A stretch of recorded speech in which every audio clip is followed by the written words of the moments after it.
नमस्कार दोस्तों। जय सत्य सनातन, जय श्री राम, जय माता दी। दोस्तों, मैं AP Pandey, astrologist and मैथोलॉजिस्ट।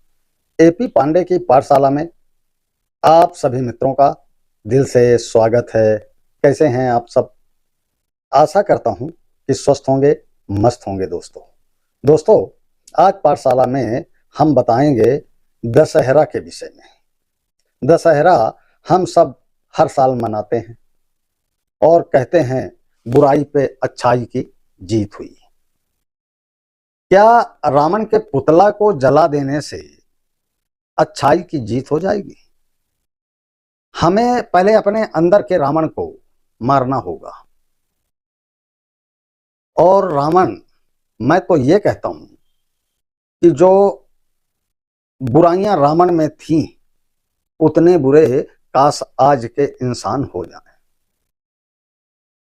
Ravan में बुराइयां तो हर कोई देखा, मगर उनकी अच्छाई कोई न देख सका।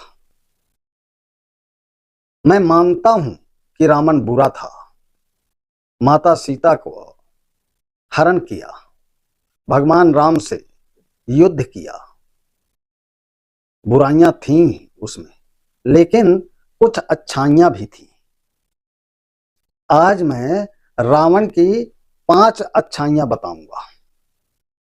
खलनायक था। अगर ऐसा खलनायक को जन्म जन्मांतर तक जलाया जाएगा तो आज हमारे बीच में बैठे हुए रावणों के साथ में क्या होना चाहिए? आप कमेंट में अवश्य बताएं कि आज के रावण के साथ में क्या होना चाहिए।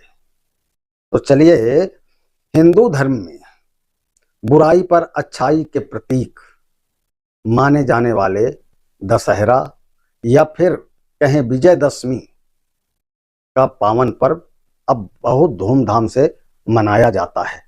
आप सब शामिल होते हैं, हम भी होते हैं। इस दिन देश के कोने कोने में बुराई के प्रतीक माने जाने वाले रावण को जलाने की परंपरा चली आ रही है।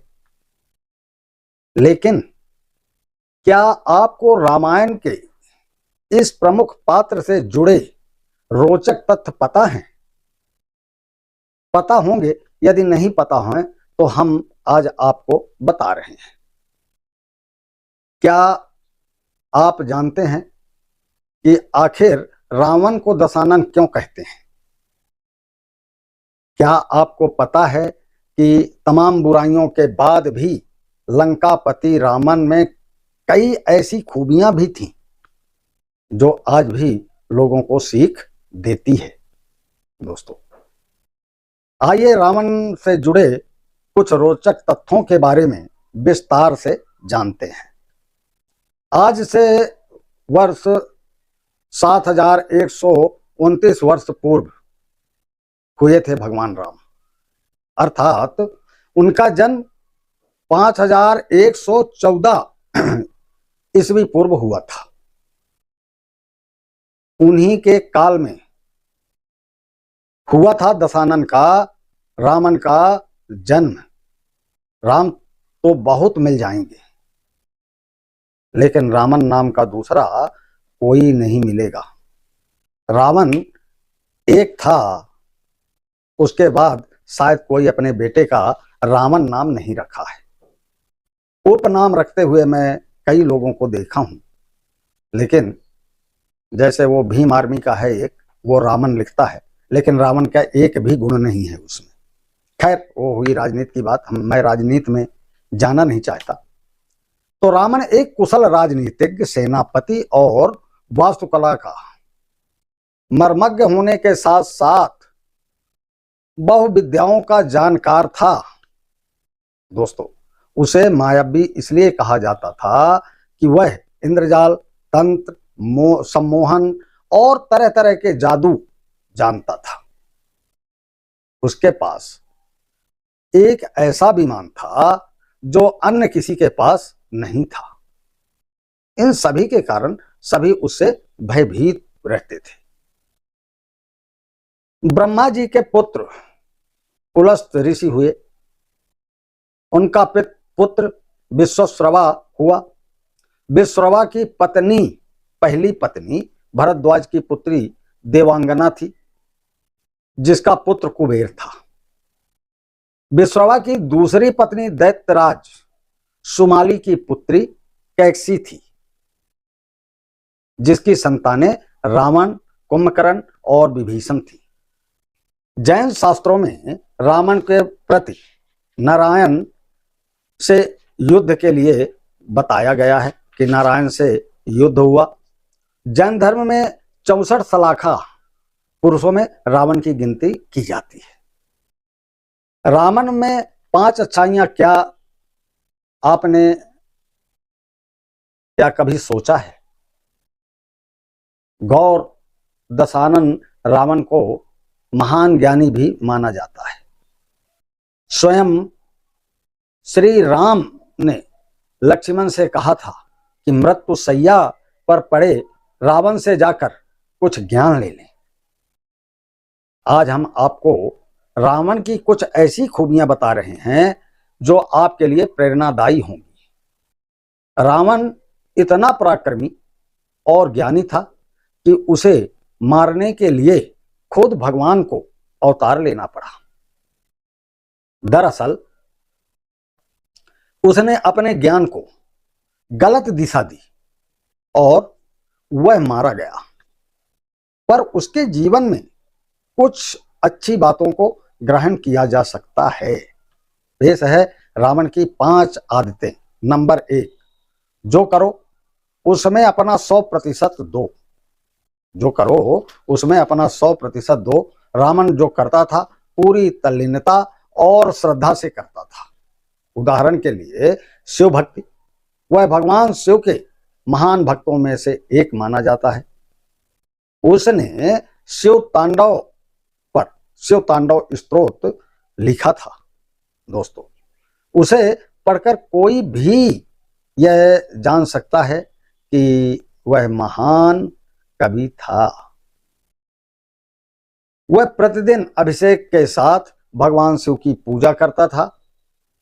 एक बार तो उसने पूरा कैलाश पर्वत ही अपने सर पर उठा लिया था। अब दोस्तों नंबर 2, खुद पर यकीन। रावण यह अच्छे से जानता था कि उसकी क्या शक्तियां और क्या खामियां हैं। जब युद्ध हुआ और उसमें उसका भाई कुंभकर्ण और बेटा मेघनाद मारा गया, तो भी उसने अपनी शक्तियों पर यकीन किया और युद्ध में टिका रहा। दोस्तों, युद्ध में वो टिका रहा, युद्ध लड़ता रहा। और नंबर 3 है दोस्तों, रिश्तों की अहमियत। रावण में रिश्तों की अहमियत वो बहुत करता था। सभी को पता है कि रावण युद्ध के पीछे शूर्पणखा की नाक काटना था। अपनी बहन के अपमान का बदला लेने के लिए ही रावण ने सीता हरण किया। हालांकि उसने गलत रास्ता अख्तियार किया, पर रिश्तों के लिए रावण हर समय आगे रहता था। और नंबर 4 है दोस्तों, जब रावण मरने वाला था तब भगवान राम ने लक्ष्मण से कहा था कि वह रावण से जाकर कुछ बातें सीखें।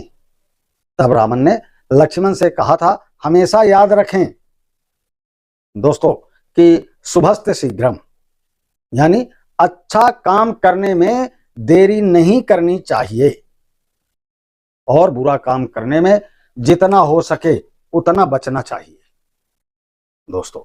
और नंबर 5 है, किसी को न बताएं अपने राज। रावण ने लक्ष्मण को समझाया था कि कभी अपने राज दूसरों से शेयर नहीं करने चाहिए। उसने ऐसा करके गलती की थी। रावण की मृत्यु का राज विभीषण को पता था और वही उसके अंत का कारण बना। रावण इसे अपने जीवन की बड़ी गलती में से एक मानता था।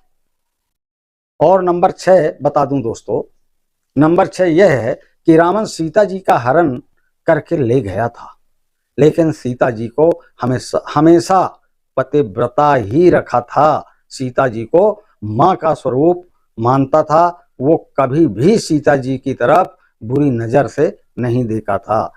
तो यही आज कलयुग में लोग बलात्कार करते हैं, जघन्य अपराध करते हैं, उसके बाद भी उनको नहीं जलाया जाता है, लेकिन रावण को हर साल जलाया जाता है। तो ये अवश्य बताएं आप लोग कि कलयुगी रावणों के साथ में क्या किया जाए।